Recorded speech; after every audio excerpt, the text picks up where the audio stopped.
저는 석 달 전 47년을 함께 산 남편과 이혼했습니다. 남들처럼 바람을 피우거나 큰 싸움을 한 것도 아니었어요. 우리 부부를 갈라놓은 건 저희가 평생을 바쳐 키운 바로 제 아들이었습니다. 착하기만 하던 아들놈이 사업에 실패해서 고액의 빚을 졌더군요. 그날 밤 아들이 저희 앞에 무릎을 꿇고 우는데 하늘이 무너지는 것 같았죠. 근데 더 무서운 건 그 모습을 본 남편의 한마디였습니다. 걱정 마라. 애비가 어떻게든 다 해결해 주마. 남편의 해결책은 간단했어요. 우리가 평생 모아 마련한 이 집을 팔고 얼마 안 되는 연금까지 다 털어서 아들 빚을 갚아주자는 거였죠. 부모된 돌이라면서요. 제가 47년 만에 처음으로 남편에게 대들었습니다. 그럼 우리 노후는요, 자식 잘못은 갚아주는 게 맞지만 왜 우리 인생 전부를 바쳐야 하냐고 악을 썼어요. 그러자 남편이 저를 벌레 보듯 쳐다보며 말하더군요. 오미라는 작자가 자식이 죽게 생겼는데 네 인생이 먼저냐? 그 순간 깨달았습니다. 이 사람에게 나는 아내가 아니라 그저 아들의 어미일 뿐이었구나. 내 인생, 우리 둘의 노후, 그 모든 건 아들이라는 이름 아래 언제든 희생되어도 좋은 것이었구나. 그래서 제가 말했습니다. 그럼 당신이 아버지 도리 다 하세요. 나는 내 인생 찾아서 나갈 테니.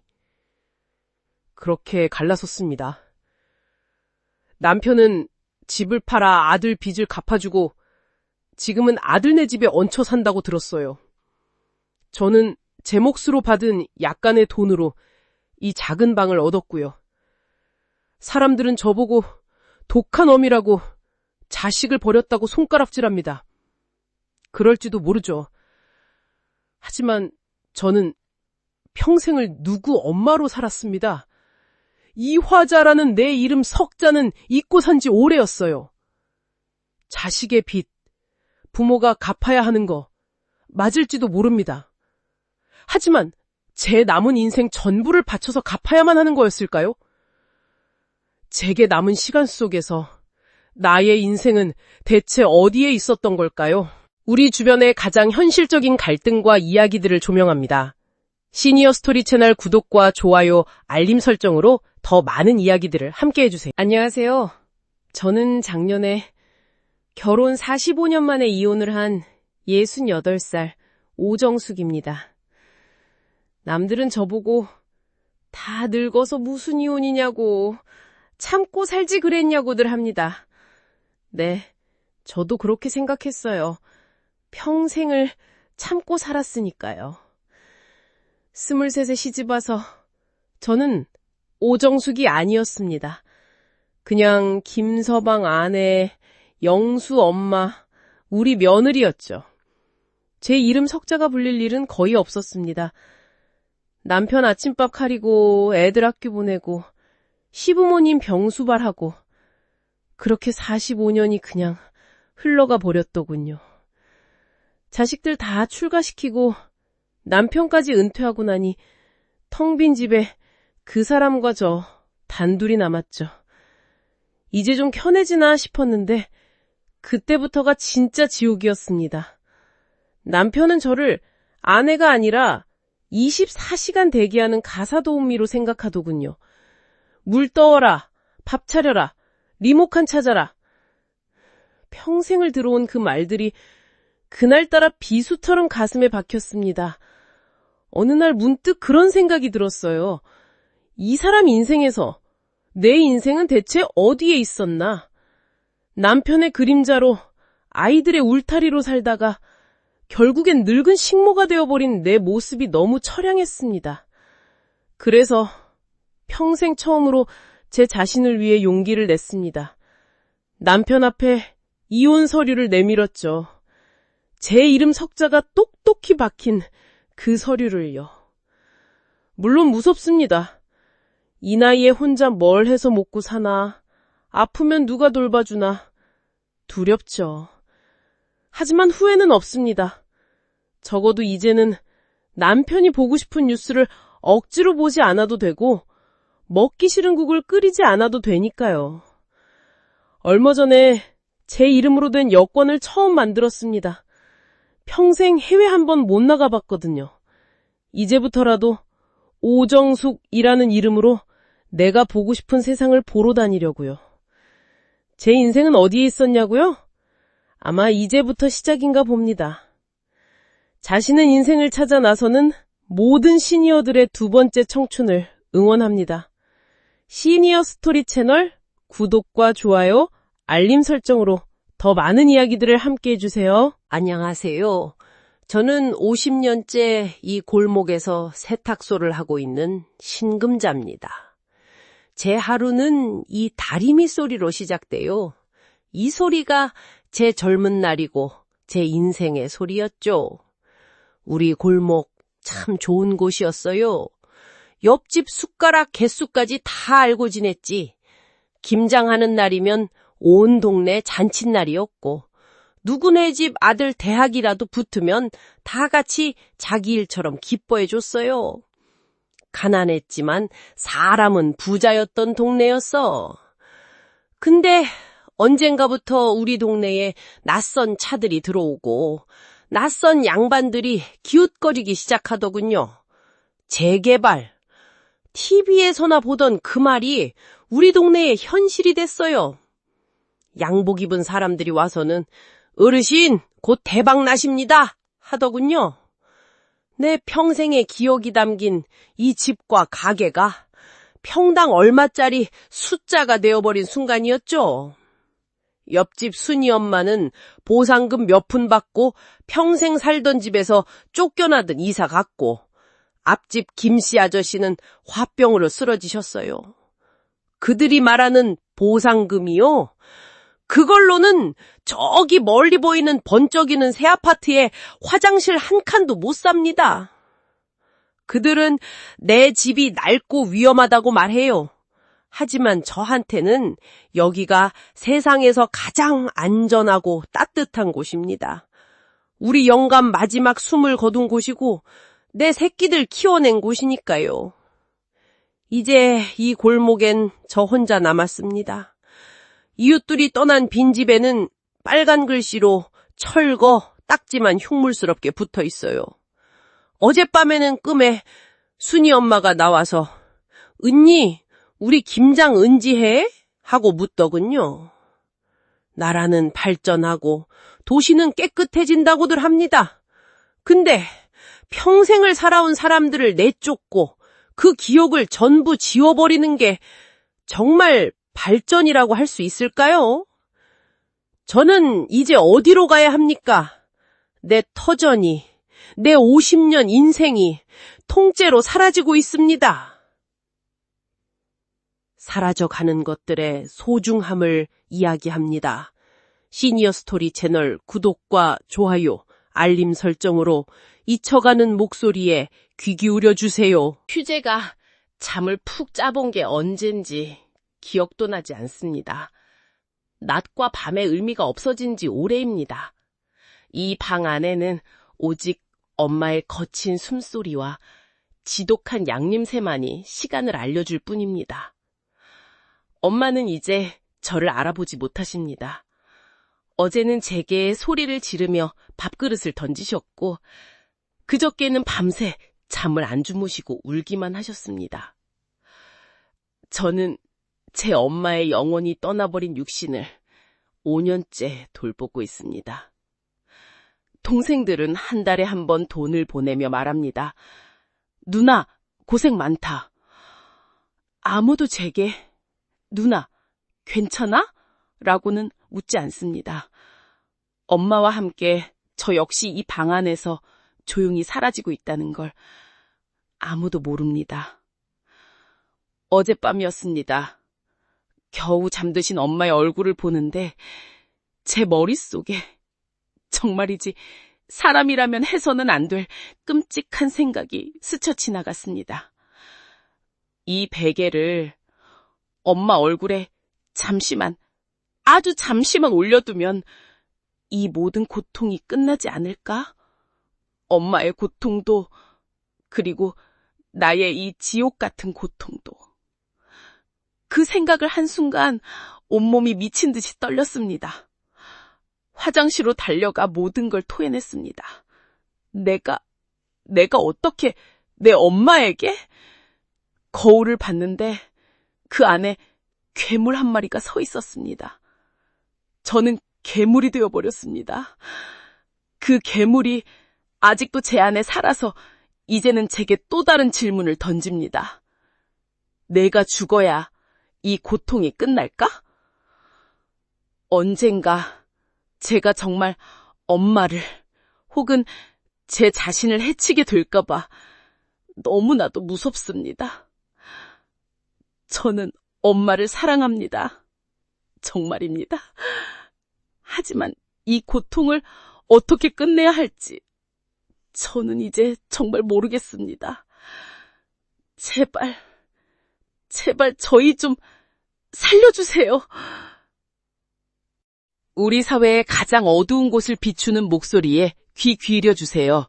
시니어 스토리 채널 구독과 좋아요, 알림 설정으로 저희의 여정을 함께해주세요. 안녕하세요. 저는 시장 골목에서 40년째 칼국수를 팔고 있는 조은심입니다. 제 인생의 소리는 아마 이 반죽 치대는 소리, 육수 끓는 소리겠지요. 손님들이 맛있다고 한마디 해주시면 그게 제 노래고 박수였습니다. 근데 제 가슴 속에는 50년 넘게 아무에게도 들려주지 않은 나의 노래가 한 곡 있습니다. 제가 16살 때 가수가 꿈이었거든요. 그때 밤낮으로 불렀던 노래, 패티김 선생님의 빛과 그림자입니다. 그때는 참 목소리가 곱다는 소리 좀 들었어요. 반짝이는 드레스 입고 무대 위에서 조명 받으면서 노래하는 게 내 인생의 전부가 될 줄 알았지. 이 노래 가사처럼 사랑이 우리를 갈라놓기 전에는 모든 게 다 이루어질 줄 알았어요. 하지만 사는 게 노래 가사처럼 되지는 않더군요. 아버지가 갑자기 편찮으시고 동생들은 아직 어리고 제가 장녀였으니까요. 제 꿈 하나 접는 것보다 동생들 밥 굶기지 않는 게 더 중요했습니다.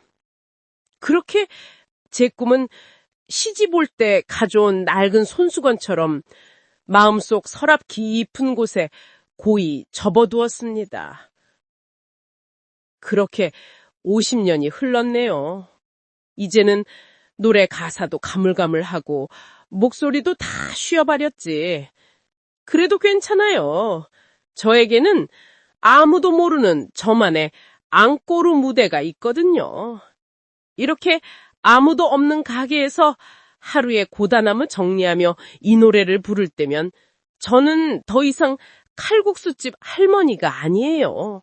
저는 반짝이는 드레스를 입고 수많은 관객 앞에서 노래하는 18살의 가수 조은심이 됩니다. 누구에게나 가슴속에 이런 노래 한 곡씩은 있잖아요. 끝내 무대에 올리지는 못했지만 평생을 위로해준 나의 노래 말입니다. 모든 이의 가슴속에 빛나는 꿈이 있음을 믿습니다. 시니어 스토리 채널 구독과 좋아요, 알림 설정으로 잊혀다는 꿈들의 목소리에 귀 기울여 주세요. 나이 78. 얘 나이가 되니 잘한 일보다 후회되는 일이 더 자주 생각납니다. 특히 내 아들놈에게 지은 죄가 어제 일처럼 상명합니다. 우리 아들 어릴 때부터 그림 그리는 걸 참 좋아했어. 근데 나는 그게 그렇게 못마땅했지. 딴따라짓해서 밥 빌어먹고 살 거냐고 모진 말을 참 많이 했어요. 아버지는 제 꿈을 한 번이라도 봐주신 적 있으세요? 하고 울던 녀석의 눈을 아직도 잊을 수가 없어.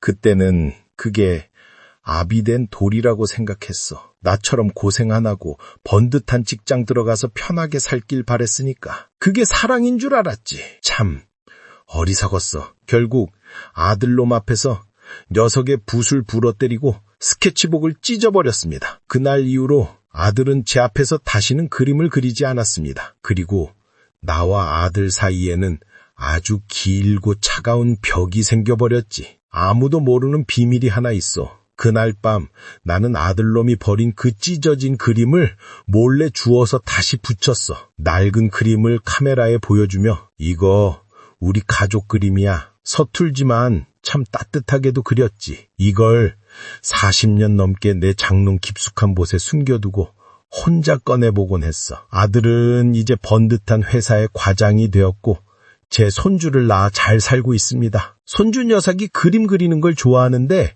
아들놈은 그걸 보고 우리 아들 화가 내 하고 활짝 웃어주더군요. 그 모습을 보는데 심장이 쿵 내려앉았어. 나는 왜 저렇게 한번 웃어주지 못했을까? 너는 틀린 게 아니라 그저 나와 달랐을 뿐인데 왜 그 간단한 걸 이제 알았을까? 아들아, 이 방송 듣고 있다면 아비가 처음으로 내게 하고 싶은 말이 있다. 미안했다. 정말 미안했다. 서툴다는 핑계로 사랑한다는 말 한마디 못하고 상처만 주서 정말 미안했다. 그래도 너는 여전히 내 가장 큰 자랑이다. 세상의 모든 서툰 사랑을 응원하고 기억합니다. 시니어 스토리 채널 구독과 좋아요, 알림 설정으로 더 많은 감동적인 이야기들을 함께 해주세요.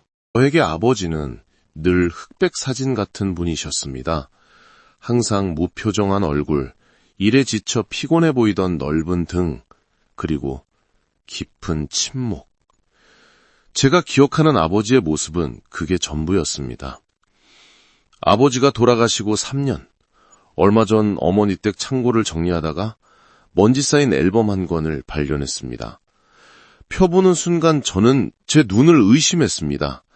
그 안에는 제가 한 번도 만나본 적 없는 낯선 청년이 살고 있었으니까요. 나팔바지에 장발을 하고 통기타를 치며 노래하는 청년, 친구들과 바닷가에서 어깨동무를 하고 세상을 다 가진 듯 웃는 청년. 제가 알던 과묵한 아버지의 모습은 어디에도 없었습니다. 그 앨범 속 아버지는 자유롭고 뜨겁고 눈부시게 빛나는 청춘 그 자체였습니다. 평생을 저는 가족을 위해 모든 것을 포기한 아버지의 모습만 봐왔습니다. 새벽에 출근해서 밤늦게 들어오시던 피곤한 얼굴만 기억합니다. 단 한 번도 아버지께 꿈이 뭐였냐고 물어본 적이 없었습니다. 사진을 보며 한참을 울었습니다. 아버지는 처음부터 아버지가 아니었습니다. 저보다 더 뜨거운 청춘을 가졌고 저보다 더 큰 꿈을 꾸었던 한 남자였습니다. 다만 그 모든 꿈을 이 앨범 마지막 장과 함께 고이 접어두고 아버지라는 이름의 무게를 짊어지셨던 겁니다. 아버지, 왜 한 번도 말씀 안 하셨어요? 기타 치는 모습이 정말 멋지셨네요. 이제야 아버지의 깊은 침묵과 지친 어깨의 의미를 조금은 알 것 같습니다. 죄송합니다. 너무 늦게 알아서. 여러분, 오늘 집에 가시면 부모님의 낡은 앨범을 한번 꺼내보세요.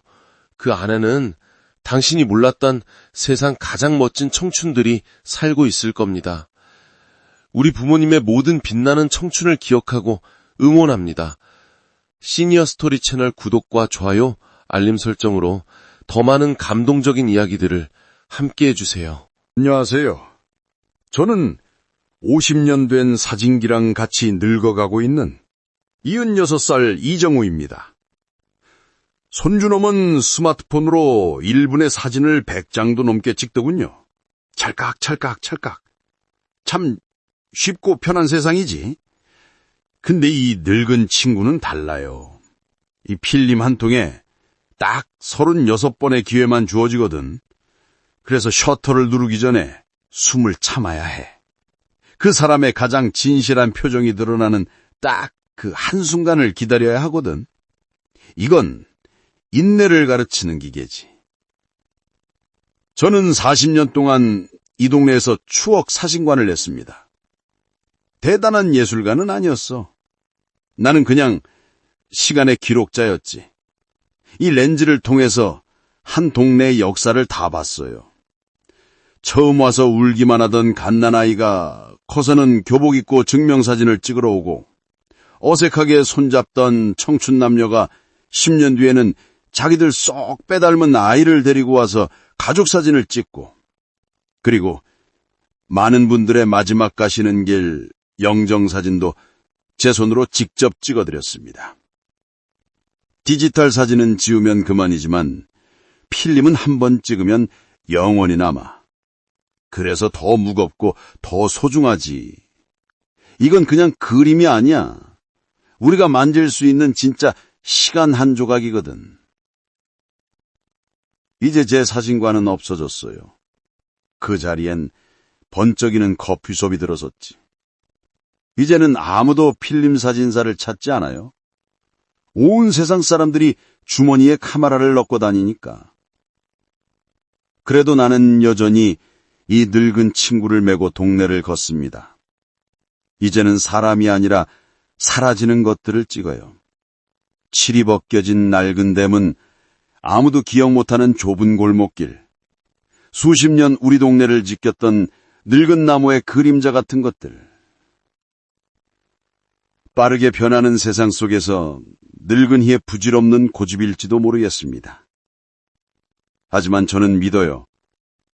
모든 것이 사라져도 이 필름이 남아있는 한 우리의 시간은 완전히 지워지지 않는다고. 이 낡은 카메라는 제 기억이고 제 눈입니다. 사라져가는 것들의 소중함을 이야기합니다. 시니어 스토리 채널 구독과 좋아요, 알림 설정으로 잊혀가는 목소리에 귀 기울여 주세요. 저는 오늘 제 아들과 제가 지은 끔찍한 죄를 고백하려고 합니다. 저는 사람을 판 죄인입니다. 제 아들놈이 몸이 조금 불편합니다. 그러다 보니 나이 40이 넘도록 짝을 못 찾았어요. 이 시골 동네에서 누가 몸 불편한 총각한테 딸을 주겠습니까? 그게 평생의 한이었는데 어느 날 아들이 베트남에서 처녀가 시집 오기로 했다고 하더군요. 국제결혼 중매업체에 큰 돈을 줬다더군요. 저는 그냥 철없이 기뻤습니다. 이제 우리 집안도 대를 잇겠구나. 저도 며느리 밥 한번 얻어먹겠구나 하고요.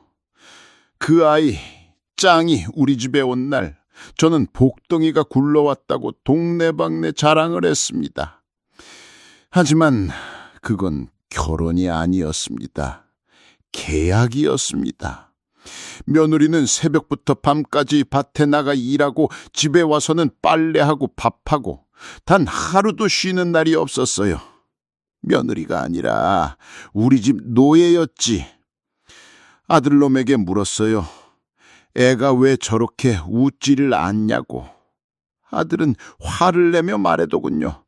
아버지, 원래 그렇게 계약하고 온 거예요. 3년 동안 일해주면 국정문제 해결해주기로. 이건 사업이라고요.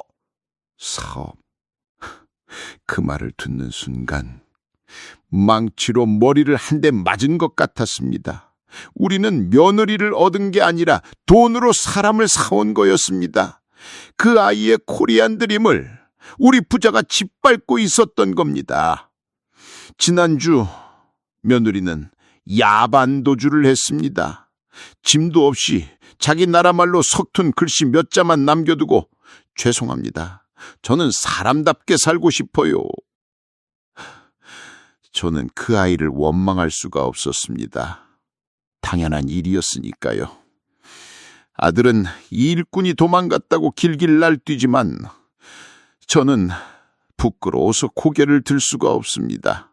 자식의 죄를 알면서도 며느리 밥 한번 따뜻하게 차려주지 못한 제 자신이 너무나도 밉습니다.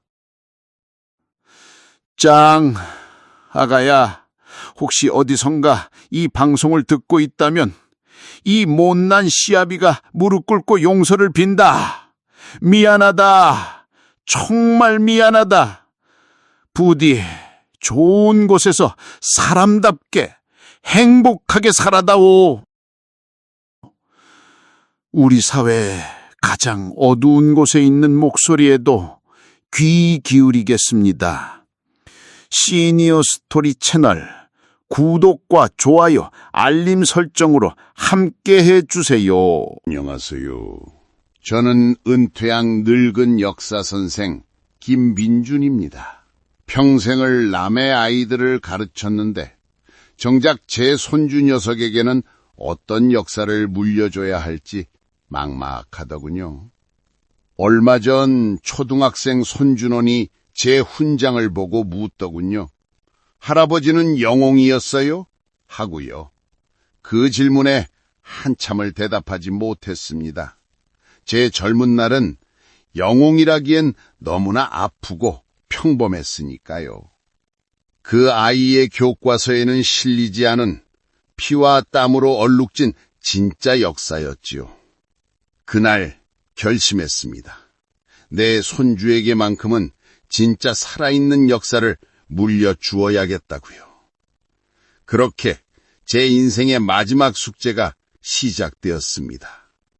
이 노트가 제 손주를 위한 인생 교과서입니다. 1장은 6.25 전쟁, 살아남는다는 것의 의미. 2장은 파독 광부 시절, 가족을 위한 땀의 무게. 3장은 민주화 운동, 정의를 위해 소리치는 용기에 대하여. 교과서는 왕과 장군의 이름만 기억하지만 이 나라를 진짜 만든 건 이름 없는 우리들의 아버지, 어머니들이었단다. 할아버지는 그 이야기를 들려주고 싶었어. 전쟁터에서 먹었던 주먹밥이 얼마나 달았는지, 독일 탄광의 공기가 얼마나 차가웠는지, 제로탄 속에서 애국가를 부를 때 얼마나 가슴이 뜨거웠는지, 그런 진짜 이야기들 말이다. 제가 제 손주에게 물려주고 싶은 건 아파트나 땅 문서가 아닙니다. 바로 이 이야기입니다. 자신이 얼마나 위대한 뿌리 위에서 태어난 아이인지, 얼마나 많은 이들의 희생과 사랑 덕분에 지금 이 평화를 누리고 있는지를 깨닫게 해주고 싶었습니다. 세대의 모든 위대한 이야기꾼들을 응원합니다. 시니어 스토리 채널 구독과 좋아요, 알림 설정으로 잊혀가는 소중한 기록들을 함께 해주세요. 안녕하세요. 78 장혜진입니다. 저는 오늘 제 인생에서 가장 중요하고 또 가장 홀가분한 계약서에 사인을 하고 오는 길입니다. 집 문서도 유산 상속 서류도 아닙니다.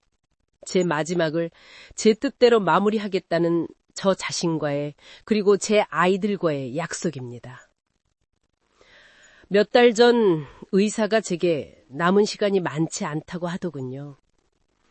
기계의 의지에 심장을 며칠 더 뛰게 할 수는 있지만 장혜진으로서의 삶을 더 늘려줄 수는 없다고요. 저는 제 인생의 마지막 페이지가 기계의 소음과 약품 냄새로 채워지는 것을 원치 않았습니다. 서류에 사인하는 것보다 더 힘들었던 건 자식들에게 이 결정을 설명하는 일이었습니다. 아이들은 울면서 매달렸어요. 엄마, 제발 싸워보지도 않고 포기하지 마세요. 하루라도 더 같이 있고 싶어요. 하고요. 그 마음을 왜 모르겠습니까? 저도 그런데 제가 아이들 눈을 보고 말했습니다.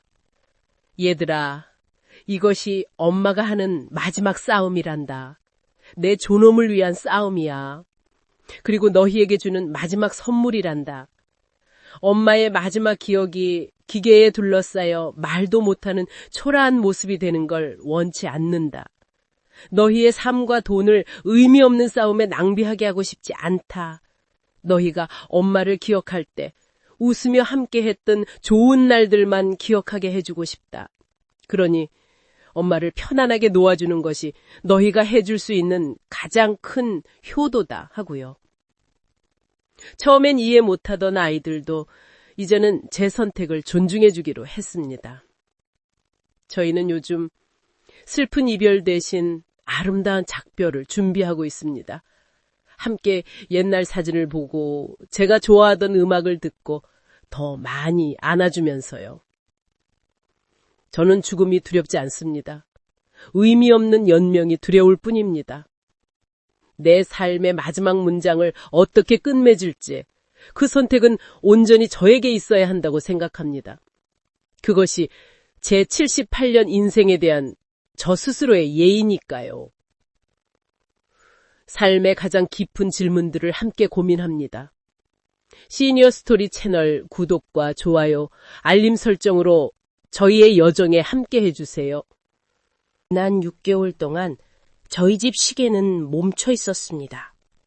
꼭두 새벽에 저를 깨우던 발소리도, 제가 밥 먹을 때 옆에 와서 꼬리치던 그림자도 모두 사라졌으니까요. 제 딸이자 친구이자 가족이었던 우리 메리가 집을 나간 그날부터요. 비가 억수같이 오던 날이었어요. 택배 받고 잠시 문을 열어둔 사이에 그만 동네를 다 뒤지고 밤새 목이 쉬어라 이름을 불렀지만 메리는 돌아오지 않았습니다. 자식들은 늙은 개니 잊으라고 했지만 어떻게 잊나요? 자식을 어떻게 잊어요? 그렇게 6달이 흘렀습니다. 이제는 거의 마음을 비웠다고 생각했는데 어젯밤이었어요. 늦은 밤 현관문 밖에서 이상한 소리가 들렸습니다. 처음엔 바람소리인 줄 알았어요. 근데 아주 희미하게 문을 긁는 소리랑 낑낑대는 소리가 들리는 겁니다. 심장이 철렁 내려앉았죠. 설마 하면서 떨리는 손으로 문을 열었습니다. 문 앞에는 우리 메리가 서 있었습니다. 비쩍 마르고 털은 엉망이고 다리까지 절었지만 분명 제 딸 메리였습니다. 저를 보고 아주 희미하게 꼬리를 한번 흔들더군요. 그 순간 그냥 그 자리에 주저앉아 메리를 끌어안고 한참을 울었습니다. 꿈인 줄만 알았어요. 꿈이라면 제발 깨지 않게 해달라고 그렇게 기도했습니다. 의사 선생님도 기적이라고 하시더군요. 어떻게 이 먼 길을 다시 찾아왔는지. 하지만 저는 압니다. 매일 밤 사진을 보고 메리야 어서 집에 와 하고 빌었던 제 그리움이 우리 메리에게 닿은 겁니다. 기적은 정말 있더라고요. 포기하지 않는 그리움이 있다면요. 세상의 모든 따뜻한 교감을 응원합니다. 시니어 스토리 채널 구독과 좋아요 알림 설정으로 더 많은 감동적인 이야기들을 함께 해주세요. 안녕하세요. 저는 70살 박옥분입니다. 제 자식들은 엄마가 밥을 차려주면 엄마 최고 하고 엄지를 치켜 세우고 남편은 용감밥 차려 하고 소리칩니다. 근데 저는 제가 뭘 좋아하는지 뭘 하고 싶은지 내 이름 석자를 불러본 지가 언제인지 기억이 가물가물합니다. 매일 아침 눈 뜨면 밥 차리고 설거지하고 빨래하고 제 삶은 그냥 밥순이 설거지통 같았어요. 거울 속에 비친 내 얼굴을 보면 그저 늙고 주름만 가득한 초라한 할머니만 있을 뿐이었죠. 그렇게 저는 제 자신을 잃어버린 채 살고 있었습니다. 그러던 어느 날 동네 복지관 게시판에 붙은 공고를 봤습니다. 시니어 모델 아카데미 모집이라고요. 모델? 제 평생에 그런 건 나와는 상관없는 일이라고 생각했죠.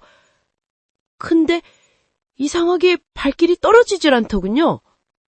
가족들한테는 말도 못했어요. 이 늙은이가 미쳤나 하고 손가락질할 게 뻔하니까. 몰래 수업을 듣고 남편 잠든 밤에 거울 보면서 워킹 연습하고 다리도 아프고 웃는 표정 짓는 것도 어색하고 참 힘들었지. 근데 잃어버렸던 제 가슴이 다시 뛰기 시작하더라고요. 이 수업에 가면 저는 더 이상 밥순이가 아니었어요. 저는 박옥분이었죠. 거울 속에서 제가 잃어버렸던 제 자신을 다시 만난 겁니다. 어느새 제가 작은 패션쇼 무대에 서 있더군요. 가족들은 아직 이 사실을 몰라요. 제가 이렇게 사람들 앞에서 당당하게 걷고 웃고 있다는 걸 알면 얼마나 놀랄까요? 사람들은 제게 아름답다고 말해줍니다. 저는 지금 제 인생에서 가장 빛나는 순간을 살고 있습니다. 이제 더 이상 늙고 초라한 밥순이 할머니가 아니에요. 저는 제 자신을 사랑하는 박옥분입니다. 늦었다고 생각하지 마십시오. 당신의 인생도 언제든 다시 시작할 수 있습니다. 자신의 삶을 사랑하고 새로운 도전을 멈추지 않는 모든 시니어들을 응원합니다. 시니어 스토리 채널 구독과 좋아요, 알림 설정으로 유쾌하고 감동적인 이야기들을 함께 해주세요. 저는 아들 잘 되게 해달라고, 손녀딸 대학 붙게 해달라고 집을 팔아 구슬한 어미입니다. 내 인생 전부를 신에게, 아니, 시작은 그저 자식 걱정뿐인 늙은 어미의 마음이었습니다. 아들 사업은 위태롭고 손녀는 곧 수능인데 밤에 잠을 잘 수가 없었어요. 피가 마르는 것 같았죠. 그때 동네 보살이 용 한 분이 있다며 저를 데려갔습니다. 그것이 제 지옥의 입구인 줄도 모르고, 그 보살은 제 얼굴만 보고도 모든 걸 맞췄습니다. 자식 걱정, 건강 걱정, 제 속을 훤히 꿰뚫어 보더군요. 조상신이 노했다, 살이 꼈다, 무서운 말들을 쏟아내면서도 나만 믿으면 내가 다 풀어주겠다고 속삭였습니다. 처음엔 작은 정성이었습니다. 그게 치성이 되고 부적이 되고 결국엔 수천만 원짜리 굿판이 되더군요. 돈이 없다 하니 자식 인생이 걸렸는데 돈이 문제냐고 호통을 쳤습니다. 이것만 하면 다 해결된다는 그 달콤한 말에 저는 제 장례비로 모아둔 적금을 깨고 보험을 해약하고 결국 남편이 물려준 이 집까지 팔았습니다. 결과가 어땠냐고요?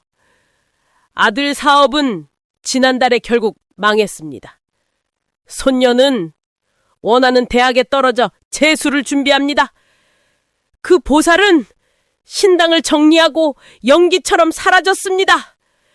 제 평생을 바친 돈과 함께요. 저는 자식들의 미래를 산 게 아니었습니다. 그 사기꾼의 미래를 사준 거였어요. 불안하고 절박한 마음에 눈이 멀어 내 인생을 통째로 내어준 겁니다. 부디 저 같은 어머님들, 저 같은 할머니들, 자식 걱정하는 그 마음을 이용하는 놈들이 세상에 너무나 많습니다. 제발 허황된 믿음에 인생을 걸지 마십시오. 저처럼 모든 것을 잃고 피눈물 흘리지 마십시오. 서울역의 밤은 생각보단 춥습니다. 그래도 제 아들놈 집 거실에 부는 바람보다는 따뜻합니다. 지나가는 사람들은 저를 보고 혀를 차겠지요. 나이 들어서 뭐하다 저러고 사나, 자식들은 뭐하나 몰라 하고. 맞습니다. 저 번듯한 아파트에 사는 아들놈도 있고 제 명의로 된 집도 있습니다. 그런데도 왜 여기서 자냐고요? 저는 집이 있어도 집에 갈 수가 없는 사람이니까요. 마누라 먼저 보내고 아들놈 집에 내 남은 재산 다 보태서 들어갔습니다. 압이 된 도리로 마지막까진 짐은 되지 말아야지, 그렇게 다짐했죠. 근데 저는 이미 짐이 더군요. 내가 거실에 나와 앉아 있으면 며느리는 냄새난다며 창문을 열었고, 내가 밥이라도 한술 더 뜨면 아들놈은 병원비 많이 나온다고 눈치를 줬습니다. 그 집에서 저는 아버지가 아니었습니다. 그냥 빨리 치워버려야 할 낡고 자리만 차지하는 가구 같은 거였죠. 결정적으로 집을 나온 날 손주 녀석이 제 무릎에 앉아 놀고 있었어요.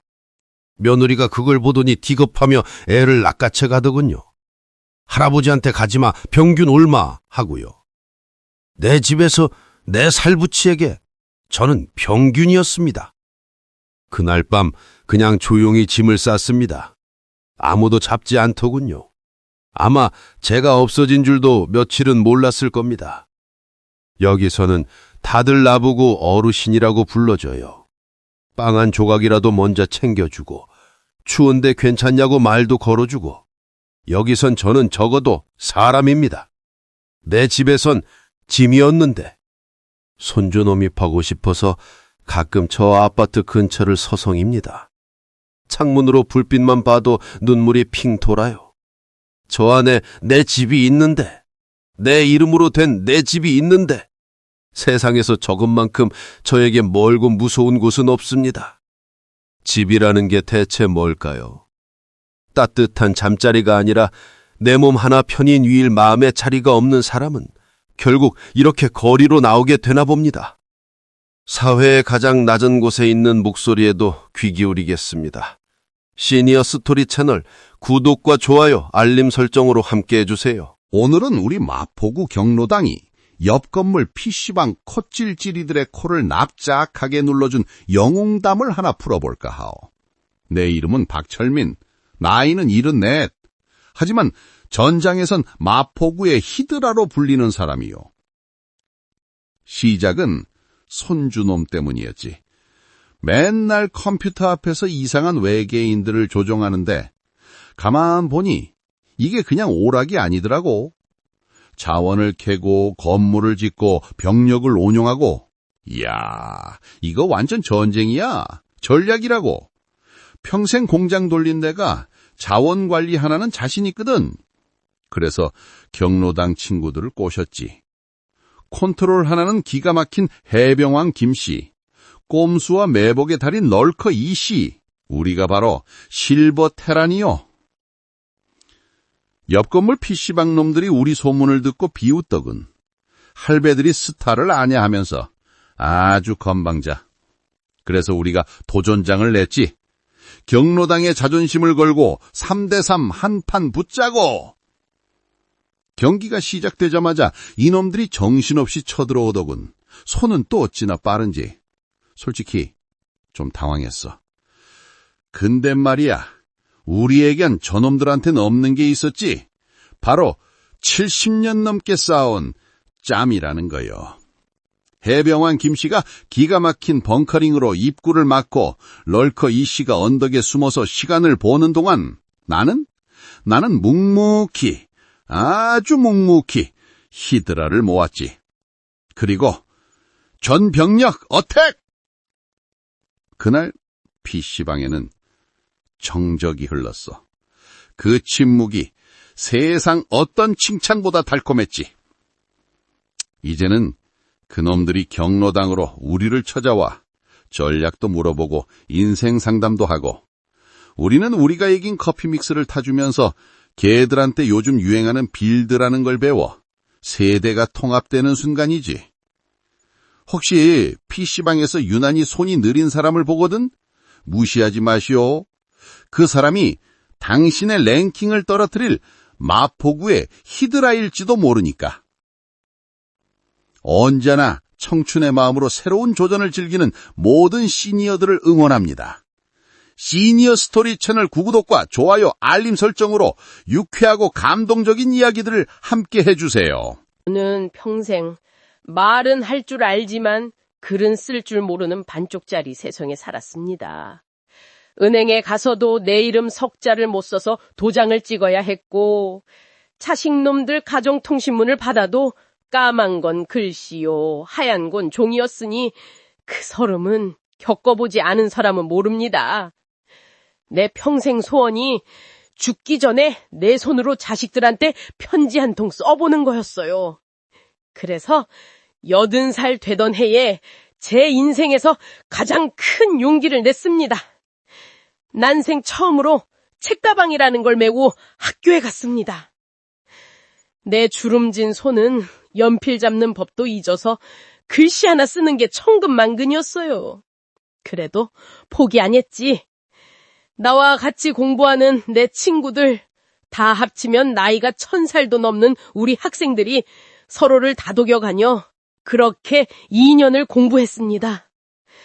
그리고 오늘 저희 반 학생들이 모두 졸업을 했습니다. 남들은 초등학교 졸업식이라고 하지만 우리에게는 인생이 처음이자 마지막 졸업식이었습니다. 평생 나를 짓눌렀던 까막눈이라는 이름에서의 졸업. 버스 번호도 약병에 쓰인 이름도 당당하게 읽을 수 있는 새로운 세상으로의 입학식이었죠. 졸업식이 끝나자마자 집으로 달려와 제 평생의 숙제를 했습니다. 제 아들에게 엄마가 쓰는 첫 번째 편지. 사람들은 제게 이제 공부가 끝났다고 하지만 아니에요. 제 공부는 이제 시작입니다. 제겐 아직 읽어야 할 책이 산더미처럼 남아있고 써야 할 편지가 너무나 많습니다. 혹시 망설이는 분이 있다면 꼭 전해주세요. 배움에는 정말로 너무 늦은 때란 없더라고요. 나이와 상관없이 배움과 도전을 멈추지 않는 모든 시니어들을 응원합니다. 시니어 스토리 채널 구독과 좋아요, 알림 설정으로 더 많은 감동적인 이야기들을 함께 해주세요.